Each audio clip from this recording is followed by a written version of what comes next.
جل جلاله دې وکړي چې روغ به یې او ایچ پي ایل څخه به خوند اخلئ.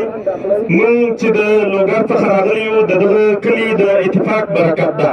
آفرین تکړه صاحب خانافضل صاحب سره نور مشرانو لا تشویق کوي افغانستان ته اتفاق وښوده چې اتفاق کې څومره برکت ده.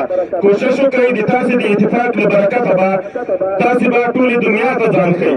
یوه ورځ کېدای شي تاسې داسې کړي چې د یوه ټیپ لپاره مو 11 کسانو پیسې جمع کړې وي، خو نن سبا داسې وخت ده چې بال او ټیپ به خپله واخلي خو 11 ملګري نه پیدا کېږي. خدمتګل اروال صاحب دلته دغه دومره خلک راټولوي او د دې منیجمنټ کوي، د ده نه ډېره مننه وکړئ او د ده د پروګرام د ریډوالي لپاره او د دې لپاره چې لا دروند ښکاره سي او موږ دا د لوګر راغلي یو د افغانستان له هرې برخې باید خلک ورته راسي.